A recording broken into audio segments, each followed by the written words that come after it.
जय हिंद। आप सभी का स्वागत है अपना क्लास के एक और नए वीडियो में। आज हम लोग class tenth chapter number two बहुपद यानी पॉलिनोमियल्स के बारे में पढ़ेंगे। ये मैथ का चैप्टर नंबर 2 है, क्लास टेंथ का बहुपद। सबसे पहले समझिए कि बहुपद क्या होता है, इसका नाम से ही समझिए। पहला है बहु और दूसरा है पद। यानी बहु मतलब होता है एक से अधिक, और पद मतलब होता है टुकड़ा, यानी एक से अधिक टुकड़ा जो जिसमें रहता है उसे क्या कहते हैं, बहुपद कहते हैं। बहुपद को दो प्रकार से बांटा जाता है। बहुपद को कितने प्रकार से बांटा जाता है? दो प्रकार से।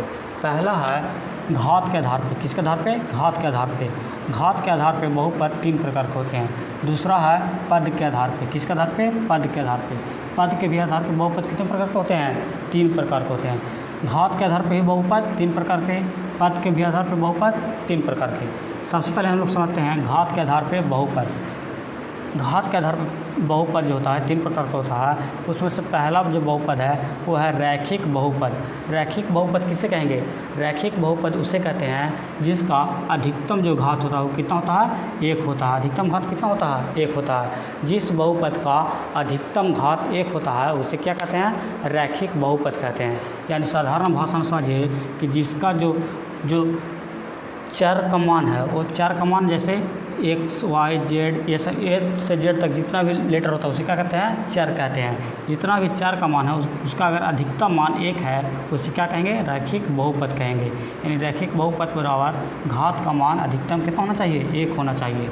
जैसे में x + 4। अब देखिए यहाँ पे चर का मान कौन है? यानी ए से जेड तक जितना भी लेटर होता है वो क्या होता है? चर मान होता है। यहाँ पे देखिए x जो है वो चर मान है और चर का अधिकतम पावर कितना है? 1 है। और 1 जो है वो लिखा नहीं रहता इस प्रकार से, तो इसका अधिकतम जो घात है कितना है? 1 है। इसीलिए यह क्या है? रैखिक बहुपद है। यहाँ पे देखिए 4x + 9, यहाँ x का अधिकतम पावर कितना है? 1 है।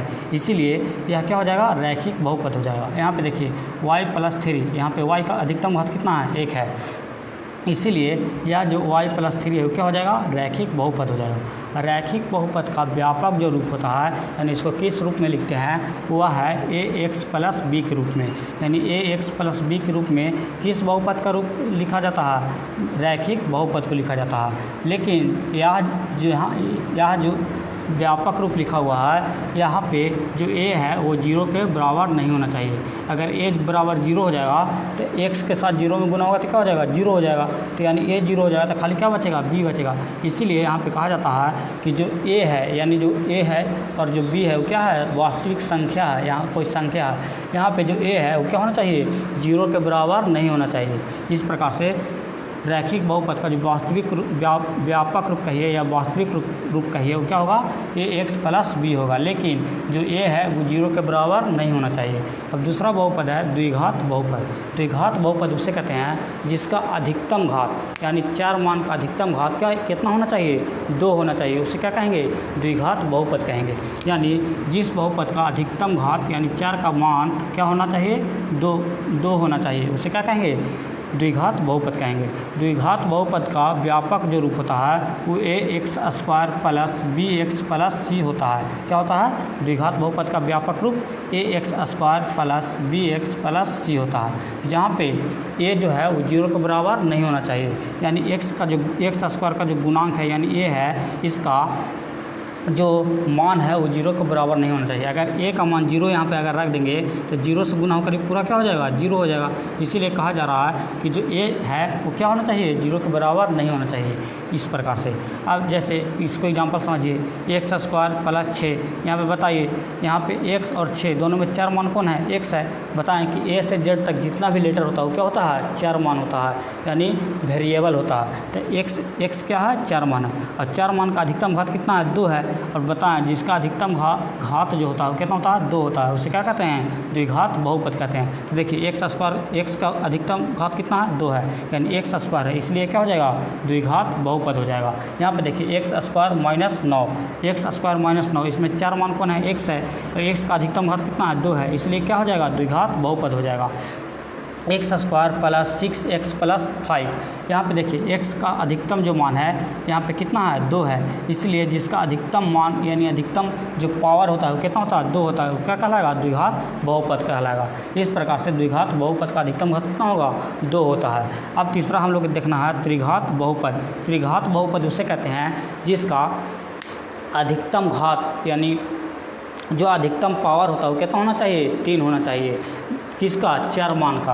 तो यहाँ पे देखिए त्रिघात बहुपद किसे कहेंगे, जिसका अधिकतम घात कितना हो, 3 हो।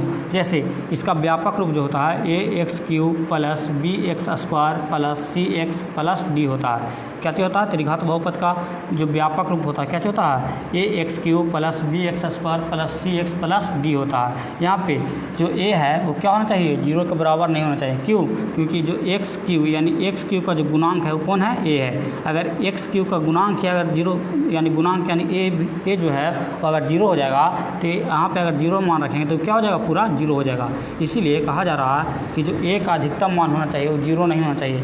अगर यह 0 हो जाएगा तो इसका अधिकतम मान फिर कितना हो जाएगा, 2 हो जाएगा। इसीलिए फिर यह त्रिघात बहुपद नहीं रहकर क्या हो जाएगा, द्विघात बहुपद हो जाएगा। इसीलिए यहाँ पे ये जो है वो क्या होना चाहिए, 0 नहीं होना चाहिए, तभी क्या होगा, ये त्रिघात बहुपद होगा। जैसे एग्जाम्पल समझिए x³ प्लस 27 यानी x³ प्लस 27। यहाँ पे x क्या है, चर मान है यानी वेरिएबल है, और बताएं कि चर मान का अधिकतम घात अगर 3 होगा तो कौन बहुपद होगा, त्रिघात बहुपद होगा। जैसे 9x³ plus x² plus 6x plus 6, इसमें देखिए 9x³ plus x² plus 6x plus 6, इसको में x जो है वो क्या है, चर मान है, और x का अधिकतम घात कितना है, 3 है। अब जिसका अधिकतम घात 3 होता है वो क्या कहलाएगा, त्रिघात बहुपद कहलाएगा। इस प्रकार से ये भी क्या है, ये भी एक त्रिघात बहुपद है। यहाँ पे देखिए x³ माइनस 64 यानी x³ माइनस 64, इसका में x जो क्या है वो चर मान है यानी वेरिएबल है, और x का जो अधिकतम मान है वो कितना है, 3 है। यानी जिसका अधिकतम घात या अधिकतम मान कितना हो, 3 हो, वो क्या कहलाता है, त्रिघात बहुपद कहलाता है। और त्रिघात बहुपद का व्यापक रूप क्या होता है, ax³ plus bx² plus cx plus d, इस प्रकार से। और जहाँ पे a हो तो क्या हो, 0 के बराबर नहीं हो। इस प्रकार से हम लोग देखें घात के आधार पे बहुपद कितने प्रकार के, 3 प्रकार के। पहला है रैखिक बहुपद, दूसरा है द्विघात बहुपद, और तीसरा है त्रिघात बहुपद। रैखिक बहुपद किसे कहेंगे, जिसका अधिकतम घात कितना होगा, 1 होगा, उसे क्या कहेंगे, रैखिक बहुपद कहेंगे। द्विघात बहुपद किसे कहेंगे, जिसका अधिकतम घात यानी अधिकतम जो चर का मान है यानी वेरिएबल का मान है वो कितना हो, 2 हो, उसे कहेंगे द्विघात बहुपद। त्रिघात बहुपद किसे कहेंगे, जिसका अधिकतम घात का मान कितना हो, 3 हो, उसे क्या कहेंगे, त्रिघात बहुपद कहेंगे। रैखिक बहुपद का व्यापक रूप क्या होता है, ax प्लस b होता है, जहाँ पे ये जो है वो 0 के बराबर नहीं होना चाहिए। द्विघात बहुपद का व्यापक रूप क्या होता है, ax² plus bx plus c होता है, लेकिन जहाँ पे a जो है वो 0 के बराबर नहीं होना चाहिए। त्रिघात बहुपद का व्यापक रूप क्या होता है, ax³ plus bx² plus cx plus d, जहाँ पे ये जो है वो 0 के बराबर नहीं होना चाहिए। इस प्रकार से हम लोग देखें घात के आधार पे बहुपद कितने प्रकार के, 3 प्रकार के होते हैं। पहला है रैखिक बहुपद, दूसरा है द्विघात बहुपद, और तीसरा है त्रिघात बहुपद। इसका व्यापक रूप भी हम लोग देख चुके हैं कि रैखिक बहुपद का व्यापक रूप क्या होगा, द्विघात बहुपद का व्यापक रूप क्या होगा, त्रिघात बहुपद का व्यापक रूप क्या होगा, इस प्रकार से। तो ये था घात के आधार पे।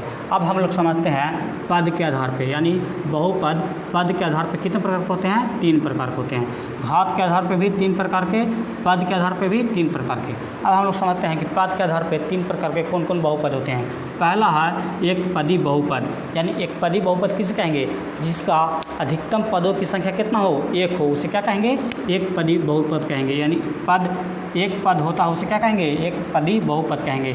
जैसे 6x, बताइए ये क्या गो है, 1 है, पूरा x के साथ गुना में है तो ये 1 ही ना काउंट हुआ, यानी 6x कितना इसमें पद है, 1 है, इसलिए क्या हो जाएगा, एक पदी बहुपद हो जाएगा। यहाँ पे देखिए खाली 7 है, 7 जो है वो क्या है, अचर मान है, अचर यानी कांस्टेंट है, कांस्टेंट का मान है, इसलिए 7 भी कितना पद है, 1 पद है, यानी ये भी क्या हो जाएगा, एक पदी बहुपद हो जाएगा। x क्या है, ये चर मान है यानी वेरिएबल है, अब वेरिएबल कितना है, ये कितना पद है, 1 पद है, इसलिए क्या हो जाएगा, ये भी एक पदी बहुपद हो जाएगा। 8y, y के साथ 8 क्या चीज़ में है, गुना में है, यानी जो गुना में रहता है वो भी क्या होता है, एक पद होता है। इस प्रकार से 8y भी क्या हो जाएगा, एक पदी बहुपद हो जाएगा। यानी एक पदी बहुपद उसे कहेंगे जिसमें पदों की अधिकतम संख्या कितना होगा, 1 होगा, उसे कहेंगे एक पदी बहुपद। दूसरा है द्विपदी बहुपद, द्विपदी बहुपद, द्विपदी बहुपद उसे कहेंगे, द्वि मतलब होता है 2, और पद मतलब पदी मतलब होता है पद, यानी जिसका अधिकतम पद कितना हो, 2 हो, यानी जिसमें पदों की संख्या अधिकतम कितना हो, 2 हो, उसे कहेंगे द्विपदी बहुपद। जैसे 3x प्लस 4। देखिए यहाँ पे दो पद है, यहाँ पे 3x तो एक पद है ही है, लेकिन प्लस में क्या है 4 भी है, तो एक पद और एक पद कितना पद हो गया, दो पद हो गया। इसीलिए दो पद जिसमें रहेगा उसे क्या कहेंगे, द्विपदी बहुपद कहेंगे। यहाँ पे एक और एग्जांपल समझिए, यहाँ पे दिया हुआ है x माइनस 9, यहाँ पे x जो है एक पद है और 9 क्या है, एक पद है, यानी एक पद और एक पद कितना पद हो गया, दो पद। इसीलिए इसे क्या कहेंगे, द्विपदी बहुपद कहेंगे। यानी द्विपदी बहुपद उसे कहते हैं जिसमें पदों की अधिकतम संख्या कितना हो, दो हो, उसे कहेंगे द्विपदी बहुपद। अब हम लोग को समझना है त्रिपदी बहुपद, यानी त्रिपदी बहुपद किसे कहेंगे। त्रि मतलब होता है तीन, कितना होता है, तीन, और पदी मतलब होता है पद जिसमें अधिकतम पदों की संख्या कितना हो, तीन हो, उसे क्या कहेंगे, त्रिपदी बहुपद कहते हैं। जैसे पदों की संख्या कितना होता है, तीन होता है, उसे कहेंगे त्रिपदी बहुपद। जैसे एग्जांपल में देखिए 2x स्क्वायर, ये जो पूरा है वो क्या है, एक पद है, प्लस 3x क्या है, एक पद है, यानी एक और एक दो पद, और जो एक है वो भी क्या है, एक पद है, यानी एक दो तीन, टोटल कितना पद हो गया, तीन पद हो गया। इसलिए इसे कहेंगे त्रिपदी बहुपद। यानी जिस बहुपद में पदों की अधिकतम संख्या कितना हो, तीन हो, उसे क्या कहते हैं, त्रिपदी बहुपद कहते हैं। यहाँ पे एक और एग्जाम्पल देखिए 9x square plus 3x plus 1। यहाँ पे 9x स्क्वायर एक पद है, प्लस 3x एक पद है, और 1 क्या है, एक पद है, यानी एक दो तीन, टोटल पदों की संख्या कितना हो गया, तीन हो गया। इसलिए क्या क्या कहेंगे इसे, त्रिपदी बहुपद। इस प्रकार से हम लोग समझे कि बहुपद घात के आधार पर भी तीन प्रकार के होते हैं और पद के आधार पर भी कितने प्रकार के होते हैं, तीन प्रकार के। यानी बहुपद घात के आधार पर भी तीन प्रकार के और पद के आधार पर भी कितने प्रकार के, तीन प्रकार के। घात के आधार पर बहुपद तीन प्रकार के कौन कौन होते हैं, पहला है रैखिक बहुपद, दूसरा है द्विघात बहुपद और तीसरा है त्रिघात बहुपद। पद के आधार पे बहुपद कितने प्रकार के, तीन प्रकार के। पहला है एक पदी बहुपद, दूसरा है द्विपदी बहुपद और तीसरा है त्रिपदी बहुपद। इस प्रकार से हम लोग देखें कि बहुपद जो पॉलिनोमियल होता है वो पद के आधार पे और घात के आधार पे, यानी घात के आधार पे और पद के आधार पे किस प्रकार से होते हैं, और इसका व्यापक रूप भी देखें घात के आधार पे। इसमें से जो सबसे बहुत इम्पॉर्टेंट है, हम लोग क्लास 10th के चैप्टर नंबर 2 में पढ़ना है बहुपद में, वो है द्विघात बहुपद। क्या पढ़ना है, द्विघात बहुपद। और थोड़ा बहुत हम लोग के त्रिघात बहुपद के बारे में भी पढ़ना है, यानी द्विघात बहुपद और त्रिघात बहुपद, इसी के बारे में पढ़ना है। ये सब तो बेसिक इंफॉर्मेशन था जो आप लोग को थोड़ा सा जानने की ज़रूरत था, इसलिए ये बता दिए। अब हम लोग समझते हैं कि कब कब बहुपद होगा और कौन सा पद बहुपद नहीं होगा, यानी बहुपद पहचानने का क्या क्या शर्त होता है उसके बारे में देखेंगे। और फिर हम लोग देखेंगे ग्राफ द्वारा किस प्रकार से हम लोग शून्यक निकालते हैं। तो सबसे पहले इसे आप लोग क्या कर सकते हैं, इसे आप लोग स्क्रीनशॉट लीजिए, आप लोग स्क्रीनशॉट लीजिए। तब तक हम लोग समझते हैं कि बहुपद कब कब नहीं होता है, यानी कब बहुपद नहीं होता, यानी बहुपद तो हम लोग देखें कि बहुपद के प्रकार कितने होते हैं। अब हम लोग देखते हैं कि बहुपद कब कब नहीं होगा। पहला है शर्त कि चर मान रूट में नहीं होना चाहिए, यानी बहुपद कब नहीं होगा, पहला शर्त यही है कि जो चर मान है, यानी जो वेरिएबल मान है, यानी a से z तक जितना भी मान है वो क्या में नहीं होना चाहिए, रूट में नहीं होना चाहिए। जैसे यहाँ रूट y प्लस 6, यहाँ देखिए जो चर मान है यानी y का मान हो क्या चीज़ में है, रूट में है। इसलिए कहेंगे कि यह जो है यह क्या है, बहुपद नहीं है, ये क्या है, बहुपद नहीं है। यहाँ पे देखिए रूट x का x जो है वो किस में है, रूट में है, इसलिए हम कहेंगे कि यह बहुपद नहीं है। क्यों, क्योंकि जो चर मान है यानी x का मान हो किस में है, रूट में है। तो पहला शर्त यही है कि जो चर का मान है वो रूट में नहीं होना चाहिए, अगर रूट में है तो वो बहुपद नहीं है। दूसरा आगे कह रहा 9 रूट x प्लस 6। अब देखिए यहाँ पे 9 के साथ x जो है वो कैसे में है, रूट में है, यानी x जो है वो चर है और चर का मान जो है वो कैसे में है, रूट में है। इसलिए कहेंगे कि जो x का मान है वो रूट में है, इसलिए यह भी क्या होगा, बहुपद नहीं होगा। तो बहुपद पहचानने का पहला नियम यही है कि जो चर का मान होता है वो रूट में नहीं होना चाहिए, अगर रूट में है तो वह बहुपद नहीं है। इस प्रकार से पहला नियम। दूसरा नियम कह रहा है कि व्यंजक भाग में नहीं होना चाहिए, यानी कोई भी व्यंजक जो है जो बहुपद का वो भाग के रूप में नहीं लिखा होना चाहिए। अगर भाग के रूप में लिखा हुआ है तो वो बहुपद नहीं है। जैसे यहाँ देखिए 1/x माइनस 1, यानी 1/x-1, ये क्या चीज़ में है, कोई भी संख्या अगर बटे में रहता है उसको मतलब हम लोग समझते हैं वो किस में लिखा हुआ है, भाग में लिखा हुआ है। जैसे एक छोटा सा एग्जाम्पल समझिए, अगर यहाँ लिखा हुआ 2/3, यानी कहेंगे कि ये क्या चीज़ में है, भाग में है। तो यहाँ पे भी लिखा हुआ 1/x-1, यानी क्या में है, भाग में है, इसलिए यह भी बहुपद नहीं होगा। 1/x² प्लस 2x प्लस 3, यानी ये भी क्या है, बहुपद में नहीं है, ये भी बटा के रूप में है। 1/x² plus x। यहाँ पे भी देखिए एक्स स्क्वायर जो कैसे में है, भाग में है, यानी बटा के रूप में है, यानी ये भी क्या होगा, बहुपद नहीं होगा। 1/x प्लस x, यहाँ भी x कैसे में है, बटे में है, यानी ये भी बहुपद नहीं होगा। यानी बहुपद को पहचानने का 2 नियम कि बहुपद कब कब नहीं होगा। पहला है कि कोई भी 4 मान जो है, जो 4 मान होता है, यानी a से लेकर z तक, यानी वेरिएबल का मान जो होता है वो रूट के अंदर नहीं होना चाहिए। अगर रूट के अंदर है तो वह बहुपद नहीं कहलाएगा, यानी वो बहुपद नहीं होगा।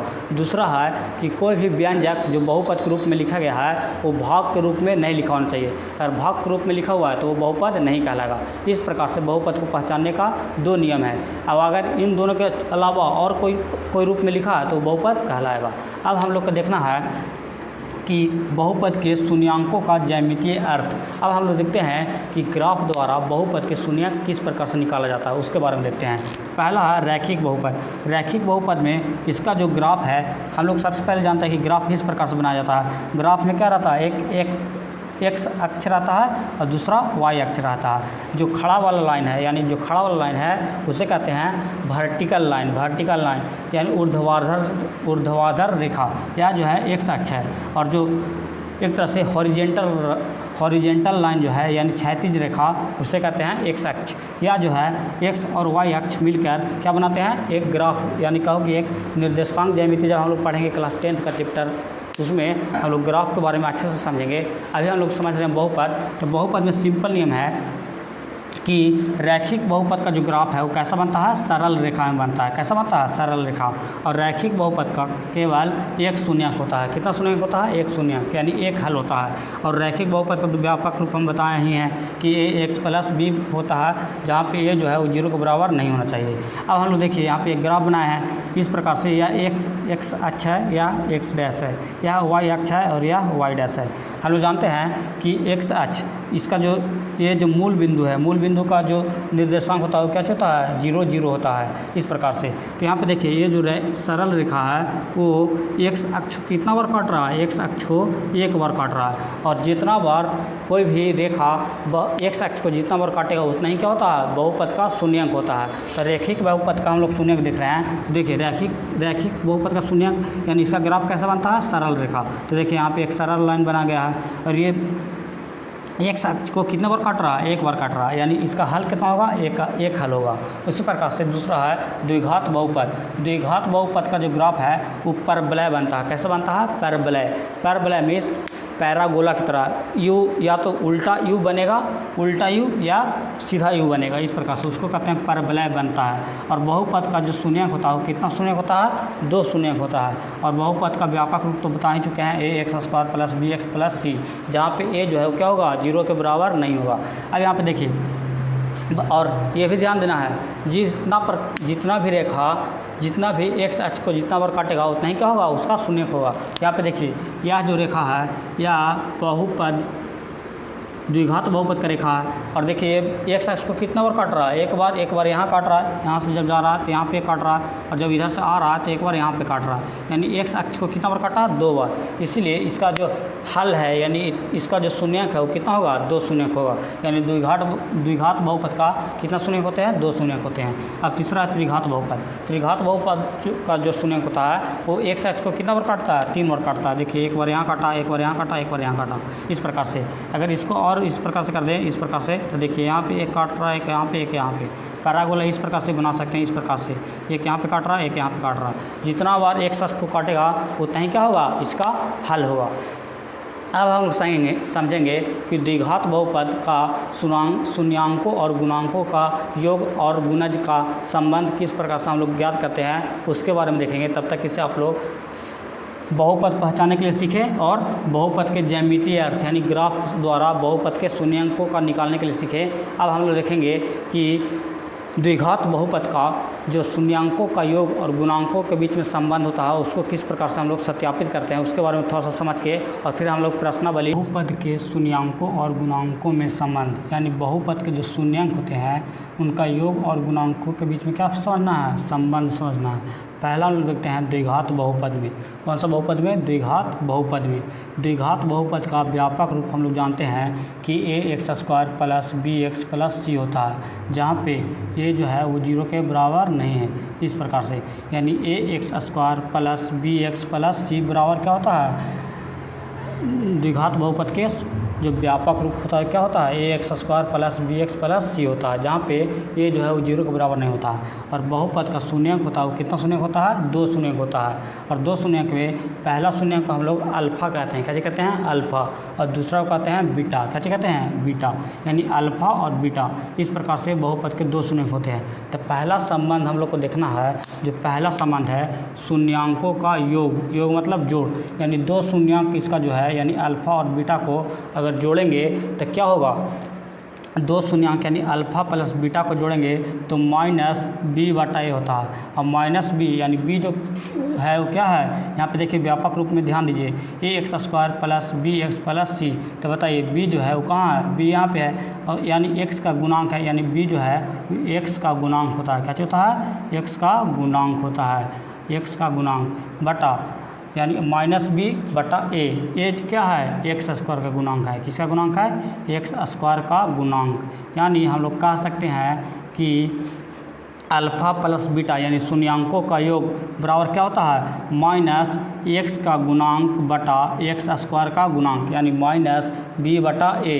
तो ये जो माइनस है वो फार्मूला वाला माइनस है, अगर यहाँ पे माइनस रहेगा तो यहाँ पे माइनस वाला तो रहेगा ही, लेकिन माइनस भी हो जाएगा, तो माइनस से क्या हो जाएगा, प्लस हो जाएगा।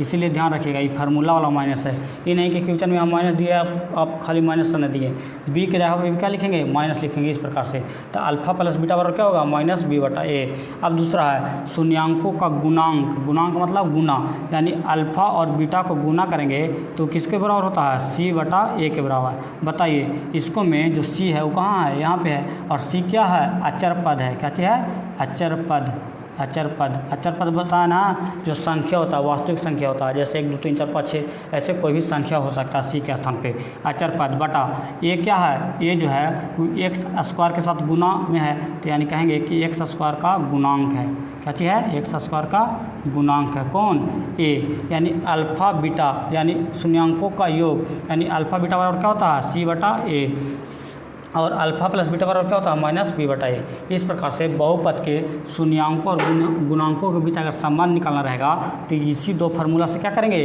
हम लोग दोनों को निकालेंगे। अब अगर कहेगा कि बहुपद को ज्ञात करना है, अब मान लीजिए कि शून्यंकों के बीच में संबंध भी निकाल लिए, अब मान लीजिए बहुपद के जो द्विघात बहुपद के हैं दोनों शून्यंक दिया हुआ है, यानी शून्यंकों का योग भी दिया हुआ है और शून्यंकों का गुणक भी दिया हुआ है, यानी अल्फ़ा प्लस बीटा भी दिया हुआ है और अल्फ़ा बीटा का मान भी दिया हुआ है। तो हम लोग अगर द्विघात बहुपद निकालना है तो उसका फार्मूला होता है एक्स स्क्वायर, ये देखिए एक्स स्क्वायर क्या में है, प्लस में है, तो प्लस फिर माइनस हो जाएगा, क्या होगा, प्लस माइनस प्लस, देखिए एक छोड़ के चलना है, प्लस है तो फिर माइनस, माइनस है तो प्लस, यानी एक्स स्क्वायर माइनस क्या लेना है, अल्फ़ा प्लस बीटा एक्स लेना है, यानी एक्स स्क्वायर था, स्क्वायर के एक मान कम करेंगे, कितना हो गया, एक स्क्वायर, यहाँ स्क्वायर 2 था, यहाँ कितना हो गया, एक स्क्वायर, यहाँ स्क्वायर खत्म। इस प्रकार से तो यहाँ पे हो गया plus x square minus alpha plus beta x, देखिए यहाँ पे प्लस माइनस फिर क्या होगा, प्लस, यानी प्लस अल्फ़ा बीटा, यहाँ पे एक्स स्क्वायर था, यहाँ एक्स है, यहाँ एक्स खत्म, यानी एक्स का पावर यहाँ क्या है, 2 है, यहाँ 1 है, यहाँ पे खत्म।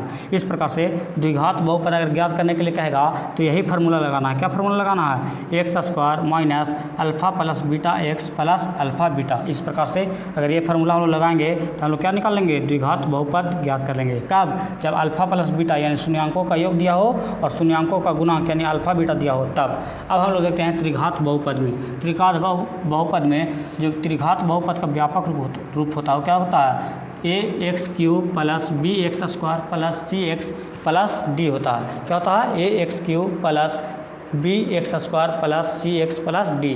लेकिन जहाँ हम लोग जानते हैं कि जो ए है वो क्या होगा, ए जो होगा वो 0 के बराबर नहीं होगा, तभी तो ये त्रिघात बहुपद होगा ना।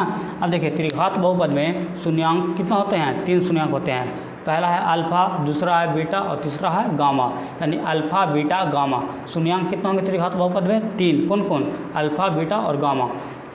अब इनके बीच में संबंध स्थापित करना है, इनके शून्यंकों का योग यानी alpha plus beta plus gamma बराबर, यानी शून्यंकों का योग क्या होगा, माइनस बी बटा ए होगा।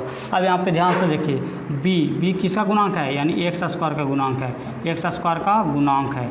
इस प्रकार से एक्स स्क्वायर का गुणांक और जो ए है वो क्या है, एक्स क्यू का गुणांक है। किसका गुणांक है, एक्स क्यू का गुणांक है। इस प्रकार से यानी हम लोग कह सकते हैं कि alpha plus beta plus gamma बराबर माइनस एक्स स्क्वायर का गुणांक बटा एक्स क्यू का गुणांक, यानी माइनस बी बटा ए हो जाएगा। Alpha plus beta plus gamma के क्या हो जाएगा, बराबर माइनस बी बटा ए हो जाएगा। अब दूसरा, दो संख्या को जोड़कर योग, यानी दो संख्याओं को लगातार जोड़ने का योग क्या होगा, अल्फ़ा बीटा, यानी अल्फ़ा बीटा जोड़ दिए प्लस बीटा गामा जोड़ दिए प्लस गामा अल्फ़ा जोड़ दिए, इसका बराबर होता है सी बटा ए। और जो सी है वो क्या है, एक्स का गुणांक है। किसका गुणांक है, एक्स का गुणांक है, एक्स का गुणांक है। और ये जो है वो किसका गुणांक है, एक्स क्यू का गुणांक है। किसका गुणांक है, एक्स क्यू का गुणांक है। इस प्रकार से यानी alpha plus alpha beta plus beta gamma plus gamma alpha बराबर सी बटा ए होता है। अब तीसरा है, तीनों शून्यांकों का गुणांक निकालना है, यानी alpha into beta into gamma, यानी अल्फ़ा बीटा गामा बराबर क्या होगा, माइनस डी बटा ए। अब बताइए डी क्या चीज़ है, डी जो है वो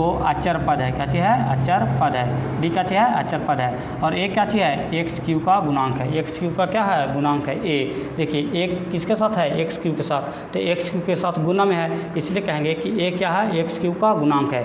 अब हम लोग को देखना है कि अगर त्रिघात बहुपद निकालना है, अगर त्रिघात बहुपद का जो शून्यांकों का योग, दो लगातार संख्याओं का योग दिया हुआ है और शून्यांकों का गुणांक दिया हुआ है, तीनों मान दिया हुआ है, तो इसको त्रिघात बहुपद निकालने का फॉर्मूला होता है एक्स क्यू। देखिए ये प्लस में था, प्लस माइनस, यानी एक लगातार छोड़ के करना है, प्लस है तो दूसरा क्या होगा, माइनस होगा। और यहाँ पे देखिए एक्स क्यू पावर 3 है, तो यहाँ फिर पावर कितना हो जाएगा, कम जाएगा, यानी पावर घटते क्रम में जाएगा और संख्या क्या होगा, अल्टरनेट चलेगा, यानी एगो प्लस है तो वो क्या होगा, माइनस होगा। यानी x Q minus alpha plus beta plus gamma x square plus alpha beta plus beta gamma plus gamma alpha x minus alpha beta gamma. इस प्रकार से त्रिघात बहुपद निकालने के लिए ये क्या होता है, ये फार्मूला होता है। अगर त्रिघात बहुपद का शून्यांकों का योग, दो लगातार शून्यांकों का योग और शून्यांकों का गुणांक दिया हुआ हो, तो इस प्रकार से हम लोग क्या करेंगे, त्रिघात बहुपद ज्ञात कर लेंगे।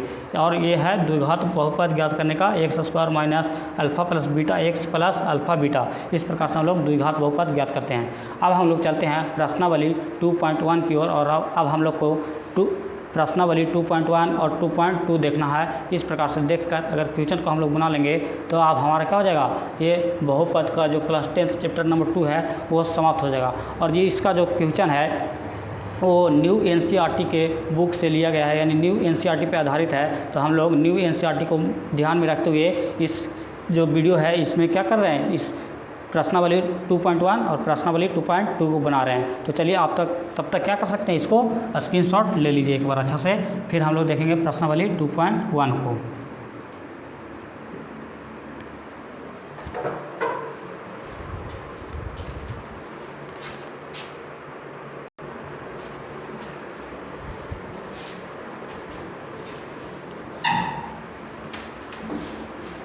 अब हम लोग देखते हैं प्रश्नावली 2.1 यानी प्रश्नावली 2.1 यानी क्लास 10 के प्रश्नावली 2.1 को। 2.1 में हम लोग को देखना है ग्राफ के बारे में आप लोगों को बताए थे कि जो कोई भी ग्राफ में अगर जितना बार एक्स एक्सिस को जितना बार रेखा काटेगा उतना ही क्या होगा, उसका हल होगा। तो पहले देखते हैं क्वेश्चन नंबर। और ये जो 2.1 है, ये फोटो अगर आप लोग को यहाँ पे क्वेश्चन आंसर जो क्वेश्चन है वो क्या हो रहा है, दिखाई दे रहा होगा स्क्रीन पे। चलिए पहला क्वेश्चन है, देखिए ये क्या है, यह एक रेखा है यानी सरल रेखा।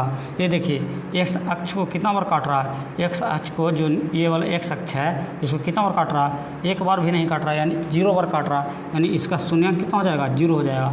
यानी एक्स अक्ष को यह एक भी बार नहीं काट रहा है, तो इसका हल जो है ये कितना हो जाएगा, 0 हो जाएगा, यानी इसका शून्यांक 0 हो जाएगा। दूसरा क्वेश्चन देखिए, दूसरा क्वेश्चन है, ये जो रेखा है वो एक्स अक्ष को कितना बार काट रहा है, एक बार काट रहा है, कितना बार काट रहा है, एक बार, इसलिए इसका हल कितना हो जाएगा, 1 हो जाएगा। आगे तीसरा क्वेश्चन, ये एक रेखा जा रहा है, ये रेखा जो है एक्स अक्ष को कितना बार काट रहा है, 1 बार, 2 बार, 3 बार, कितना बार काट रहा है, 3 बार, तो इसका हल की संख्या कितना हो जाएगा, 3 हो जाएगा। 4 नंबर क्वेश्चन देखिए, 4 नंबर क्वेश्चन, ये जो एक्स अक्ष है, एक्स अक्ष यहाँ पे देखिए एक्स अक्ष को कितना बार रेखा ये काट रहा है, 1 बार और ये 2 बार, यानी इसका हल कितना हो जाएगा, 2 हो जाएगा। कितना हल हो जाएगा, 2 हल हो जाएगा। यहाँ पे देखिए एक्स अक्ष को क्या बार काट रहा है, 1 बार, 2 बार, 3 बार 4 बार, यानी हलों की संख्या कितना हो जाएगा 4 हो जाएगा, यानी इसका हल कितना होगा 4 होगा। इस प्रकार से 4 बार काट रहा है तो 4 हल। 6 नंबर क्वेश्चन देखिए, 1 बार 2 बार 3 बार, कितना बार काट रहा है 3 बार, तो इसका हलों की संख्या कितना हो जाएगा 3 हो जाएगा। इस प्रकार से 2.1 में कुछ नहीं करना था, बहुत ही आसान था। ग्राफ में शून्यांकों का जो शून्यक निकालना था, ज्ञात करना था, यही था। अब हम लोग देखते हैं प्रश्नावली 2.2 के बारे में, और इसमें हम लोग शून्यांकों और गुणांकों के बीच में संबंध स्थापित करने के लिए देखेंगे। इससे आप लोग तब तक क्या कर सकते हैं, इसको आप लोग स्क्रीनशॉट ले सकते हैं। निम्न द्विघात बहुपदों के शून्यक ज्ञात कीजिए और शून्यांकों तथा गुणांकों के बीच संबंध की सत्यता की जांच कीजिए। यानी पहले हमको क्या करना है, बहुपद के शून्यक ज्ञात करना है। क्या ज्ञात करना है, शून्यक ज्ञात करना है। और जब शून्यक ज्ञात हो जाएगा, यानी अल्फा और बीटा ज्ञात हो जाएगा, तो उसके बीच में संबंध की क्या करना है, सत्यता। किसका, शून्यांकों और गुणांकों का, यानी शून्यांकों का योग और शून्यांकों का गुणनखंड गुणज के बीच में क्या करना है, संबंध को स्थापित करना है और इसका सत्यता को जांच करना है। पहला क्वेश्चन है x² - 2x - 8। सबसे पहले ये जो गुणनखंड दिया हुआ है, इसको सबसे पहले हम लोग द्विघात बहुपद जो ये दिया हुआ है, इसको हम लोग क्या करेंगे, शून्यक ज्ञात करेंगे। शून्यक ज्ञात करने के लिए सबसे पहले जो देखिए, ये जो 8 है, 8 को पहले हम लोग क्या करते हैं, गुणनखंड निकालते हैं। निकालिए, और ऐसा गुणनखंड निकालना है 8 को कि उसको जोड़ने या घटाने पर क्या हो, 2 आए, लेकिन और गुना करने पर कितना आए, 8 आए। तो 8 पहले तोड़ते हैं 2 बार में, 4 दूनी 8। अब देखिए 4 है और 2 है, 4 में से अगर 2 घटाएंगे तो कितना आएगा, 2 आ जाएगा, है कि नहीं। लेकिन और 4 में 2 से गुना करेंगे तो कितना आ जाएगा, 8 आ जाएगा। यानी हम कह सकते हैं कि इसका 4 और 2 का हो, कितना का जोड़ लगेगा, 4 और 2 का। तो लगाते हैं x², देखिए यहाँ पे माइनस है तो माइनस करते हैं कितना, 4x प्लस 2x माइनस 8 हो गया। अब यहाँ पे देखिए x² यहाँ पे है, यहाँ पे दोनों में सब 2 का जोड़ा लगाना है, 2 इसका और 2 इसका, दोनों में से कॉमन लेंगे। देखिए यहाँ पे x² है, यहाँ पे x है, तो यहाँ पे x कॉमन ले लिए। x अगर यहाँ से कॉमन ले लिए तो x से अगर इसमें भाग दें तो कितना होगा, x होगा। यहाँ पे x हो गया। देखिए अब यहाँ कितना हो जाएगा, माइनस, अब 4 के 4 हो जाएगा। इस प्रकार से अब यहाँ पे देखिए, अब यहाँ पे प्लस 2x है और माइनस 8 है, दोनों में 2 है और यहाँ 8 है, दोनों 2 का पढ़ना है, इसलिए कितना ले लेंगे, 2 कॉमन ले लेंगे। अब 2 में अगर इससे भाग दें तो 2 से 2 कट जाएगा, कितना बचेगा, x बचेगा। अब देखिए प्लस माइनस माइनस होता है, और 2 में 8 से भाग दें तो कितना हो जाएगा, 4 हो जाएगा। इस प्रकार से अब देखिए, अब ये हम जो बना रहे हैं ये सही है कि नहीं है, इसको जाँच करने के लिए हम लोग क्या करेंगे, ये दोनों जो आया है ये क्या होना चाहिए, एक जैसा होना चाहिए, दोनों बराबर होना चाहिए। अब यहाँ पे देखिए इसको लिख देंगे, यानी x - 4 = 0, ये पहला शून्यक हो गया। और दूसरा शून्यक क्या है, x + 2 हो गया, ये जो बाहर है इसको x + 2 = 0 लिख देंगे। इस प्रकार से यानी दोनों शून्यक आ गया। अब यहाँ पे देखिए x बराबर, इधर 0 था, 4 जो है इधर क्या में है, माइनस में है, बराबर किस ओर आके क्या हो जाएगा, प्लस आ जाएगा। यानी पहला जो शून्यंक है वो +4 आ गया। दूसरा बराबर x बराबर, जो इधर 2 प्लस में था, इधर आके क्या हो जाएगा, माइनस में हो जाएगा। यानी द्विघात बहुपद का दोनों शून्यंक आ गया है, x बराबर 4 आ गया, x बराबर -2 आ गया। अब ये जो x है इसको हम मान लेते हैं अल्फ़ा, क्या चीज़ मान लेते हैं, अल्फ़ा, इसको मान लेते हैं बीटा। इस प्रकार से अब देखिए यहाँ पे अल्फ़ा, ये वाला अल्फ़ा बराबर कितना मान लिए, 4, और बीटा बराबर कितना मान लिए, -2। अब यहाँ से देखिए ये वाला क्वेश्चन को थोड़ा सा हम इधर लिख देते हैं, 3x² - x - 4। इस प्रकार से अब यहाँ पे बनाते हैं। यहाँ पे देखिए पहला है अल्फ़ा बराबर 4 और बीटा बराबर -2। अब यहाँ पे पहला संबंध हमको स्थापित करना है, शून्यांकों का योग। शून्यांकों का योग हम लोग जानते हैं कि अल्फ़ा प्लस बीटा बराबर क्या होता है, -b/a होता है। अब यहाँ पे देखिए अल्फ़ा बराबर कितना है, 4, यानी 4 लिख देंगे, प्लस बीटा बराबर कितना है, -2, यानी यहाँ पे -2 लिख देंगे, बराबर माइनस के माइनस। अब बताइए ये जो बहुपद दिया हुआ था इसको हम बताए थे कि ax² - b, यानी -b, यानी b के जगह पे कितना दिया हुआ है, -2 दिया हुआ है, यानी यहाँ पे -2 ले लेंगे। और फार्मूला वाला माइनस तो माइनस सही है, लेकिन b बराबर कितना दिया हुआ है, -2 दिया हुआ है। इस प्रकार से ए के जगह पे क्या है पूछ रहे हैं तो क्या होता है, 1 है, यानी यहाँ पे 1 दिया हुआ है। इस प्रकार से अब यहाँ पे देखिए कीजिए इसको आगे काम। यहाँ पे 4 है, प्लस माइनस क्या हो जाएगा, माइनस हो जाएगा 2, बराबर कितना हो जाएगा, देखिए माइनस माइनस प्लस, और 2 के 2, नीचे कुछ नहीं तो क्या है 1 है, तो 1 से भाग देंगे तो 2 ही होगा। अब 4 में से 2 घटाइए, 4 में से 2 जाएगा तो कितना हो जाएगा 2, यहाँ पे प्लस 2 है, इसको 2 भी लिख सकते हैं। तो इस प्रकार से 2 बराबर 2, यानी पहला हमको सत्यता का जाँच हो चुका है, यानी अल्फ़ा प्लस बीटा बराबर -b/a होता है। तो अल्फ़ा प्लस बीटा का जितना मान आ रहा है उतना ही -b/a के मान आ रहा है, यानी 2 बराबर 2 आ रहा है। इस प्रकार से पहला सत्यता का क्या हुआ, जाँच हुआ। अब दूसरा हम लोग देखते हैं। दूसरा होता है अल्फ़ा बीटा बराबर c/a, यानी अल्फ़ा इंटू बीटा बराबर c/a। अब बताइए अल्फ़ा का मान कितना है 4 है, यानी 4 गुणने के गुणने b के मान कितना है -2 है बराबर। अब बताइए इसको में c कितना है a b c बराबर है -8, a बराबर कितना है 1 है, यानी यहाँ पे a लिख दिए। अब यहाँ पे ध्यान दीजिए, अगर 4 में 2 से गुना करेंगे, माइनस में है तो 4 -2 का अगर गुना करेंगे तो क्या हो जाएगा -8 हो जाएगा। अब यहाँ पे 1 से भाग देंगे तो क्या होगा -8 हो जाएगा, यानी ये भी बराबर हो गया। यानी अल्फ़ा प्लस बीटा बराबर जो था ये भी सत्यता का जाँच हो चुका है, और अल्फ़ा बीटा बराबर c/a इसका भी सत्यता का जाँच हो चुका है। यानी इस प्रकार से क्या हुआ, ये सिद्ध हुआ।